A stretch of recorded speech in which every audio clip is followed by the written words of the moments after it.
नमस्कार, आप सभी का स्वागत है हमारे YouTube चैनल एक कहानी पर। आज की कहानी है सासू माँ अपनी बेटी से कहिए कि घर आकर संभाल ले। सुबह से घर में शांति थी। घर की मुखिया सुलोचना जी अपने कमरे में बैठी बैठी माला जप रही थी।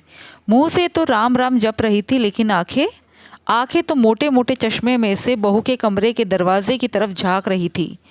देखने वालों को प्रतीत हो रहा था कि अम्मा जी पूजा पाठ कर रही है, भगवान का नाम ले रही है, पर सच्चाई इससे परे थी। मन ही मन कुढ़ रही थी कि आखिर बहू कमरे में से बाहर क्यों नहीं उठकर आई। जाहिर सी बात है कि जिस घर में बहू घर को संभालती है, उस घर में यदि एक दिन बहू देर से उठे तो सबका दिमाग ठनक जाता है। और इस समय तो बहू रोज़ रसोई में लग जाती थी। जैसे ही अम्मा जी अपनी पूजा पाठ खत्म करती थी, बहू उनके सामने नाश्ता और चाय हाजिर कर देती थी। पर आज तो उसकी उम्मीद बिल्कुल भी नहीं थी, क्योंकि बहू उठकर रसोई में अभी तक आई ही नहीं थी। पता नहीं, शायद कल की बात मन पर लगाकर बैठ गई। हाय राम, अगर ऐसा हो गया तो मेरा तो इस घर से पत्ता ही कट जाएगा। जब अपने ख्याली घोड़े को लगाम नहीं दे पाई तो माला एक तरफ रखी और उठकर घर में टहलने लगी। 2-3 बार कोशिश भी की कि दरवाजे को खटखटा दे, पर हिम्मत नहीं हुई। कल रात के हंगामे के बाद कहीं सुबह सुबह फिर हंगामा ना हो जाए। तभी घर का दरवाज़ा खुला।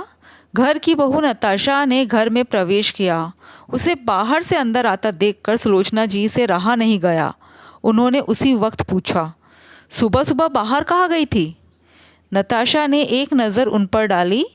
उसका उन्हें जवाब देने का बिल्कुल भी मूड नहीं था, पर फिर भी बोली, मम्मी के पास गई थी। इतनी सुबह सुबह अपने मायके जाने की क्या ज़रूरत पड़ गई? 2 कॉलोनी छोड़कर ही मायका है तो इसका मतलब ये नहीं कि जब चाहा मुंह उठाकर चल दिए, वो भी मुझसे पूछे बिना। मेरा बेटा यहाँ नहीं है तो क्या हुआ?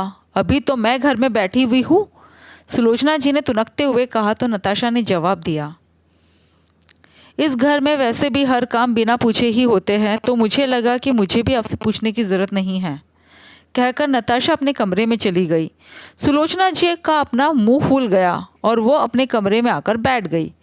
लेकिन जब काफ़ी देर हो गई और नताशा अपने कमरे के बाहर नहीं निकली, तो अम्मा जी खुद ही रसोई में चाय बनाने चल दी। बर्तनों को जानबूझकर ज़ोर ज़ोर से पटकती हुई चाय बनाने लगी कि नताशा को भी आवाज़ सुनाई दे और वो रसोई में काम पर लगे। पर चाय पूरी बन गई, लेकिन नताशा बाहर निकल कर नहीं आई। इधर नताशा अपने कमरे में अपना सामान पैक कर रही थी। सामान पैक करते करते उसे अभी भी यकीन नहीं हो रहा था कि उसकी सास ऐसा कर सकती है। दरअसल कल शाम को सुलोचना जी नताशा के साथ बाजार गई थी। वही सुलोचना जी की पायल साड़ी में उलझकर टूट गई। पास ही पहचान वाले सुनार की दुकान थी, वहाँ वो पायल को सही कराने के लिए गई। दुकानदार अंकल ने अचानक से पूछ लिया, अब कैसी हालत है बिंदिया की सास की? उनके इस सवाल से सुलोचना जी और नताशा हैरान रह गई। दोनों एक दूसरे की शक्ल देखने लगी तो अंकल ने कहा, अरे कुछ दिन पहले बिंदिया बेटी आई थी, कुछ गहने गिरवी रखवा कर गई है। पैसों की बहुत ज़्यादा ज़रूरत थी उसको। कह रही थी उसकी सास की तबीयत बहुत ज़्यादा ख़राब है, पर गहने उसके लगे नहीं मुझे। उसकी शादी के सारे गहने तो मैंने ही तैयार किए थे, शायद सास के गहने गिरवी रखवाने आई थी। कहते कहते उन्होंने गहने दिखा भी दिए। गहने देखकर नताशा हैरान रह गई। ये तो उसके गहने थे, पर ये गहने बिंदिया के पास आए कैसे? ये गहने तो उसने अपनी सास के पास रखे थे। उसने सुलोचना जी की तरफ देखा तो वो नज़रें चुरा रही थी। घर आकर उसने सुलोचना जी से पूछा तो पहले तो सुलोचना जी टाल मटोल करने लगी, पर जब उसने कहा कि वो बिंदिया के घर जाकर पूछेगी तो सुलोचना जी ने कहा, वो गहने मैंने ही उसे रखने के लिए दिए थे। उनका जवाब सुनकर नताशा ने पूछा, लेकिन क्यों? मैंने तो विश्वास कर आपके पास गहने रखने को दिए थे, आपने उसे बिंदिया दीदी को कैसे दे दिया? वो मेरी बेटी है, उस पर तो मैं आँख मूंद कर विश्वास कर सकती हूँ, पर तू तो बहू है। अगर गहने घर में रखती तो तेरा क्या पता, तू कब अपने मायके ले जाकर रख देती। सुलोचना जी के का ये जवाब सुनकर नताशा हैरान रह गई।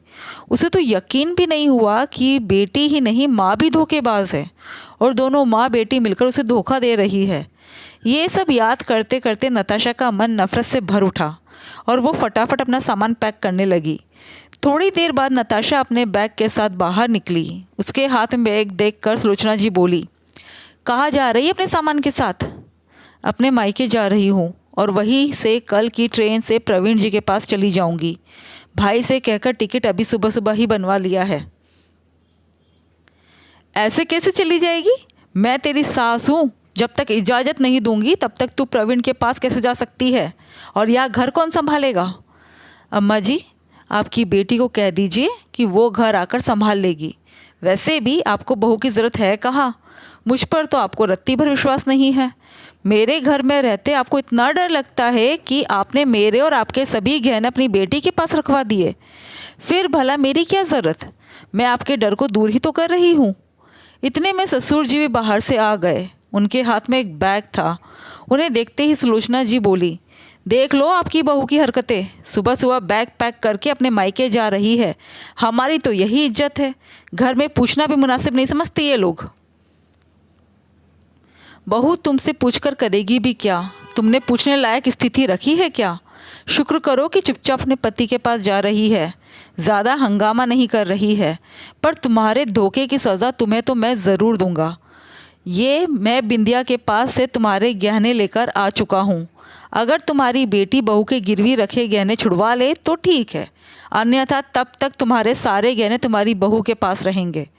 अपने पति की बात सुनकर सुलोचना जी बोली, आप ऐसा कैसे कर सकते हो? भला मेरे गहने आप बहू को कैसे दे सकते हो? वैसे ही दे सकता हूँ जैसे तुम बहू के गहने अपनी बेटी को दे सकती हो। वैसे भी अब ये तुम्हारी सिरदर्दी है कि तुम अपनी बेटी से गहने कैसे निकलवाओगी। कहते हुए ससुर जी ने सारे गहने नताशा के हाथ में रख दिए और खुद नताशा को उसके मायके छोड़ने गए। इधर उन गहनों के पीछे माँ बेटी का रिश्ता भी बिगड़ गया, साथ ही बेटे बहू का विश्वास खोया वो अलग। दोस्तों, आपको कहानी कैसी लगी कमेंट करके ज़रूर बताइएगा और हमारे चैनल को सब्सक्राइब ज़रूर कीजिएगा। Thank you.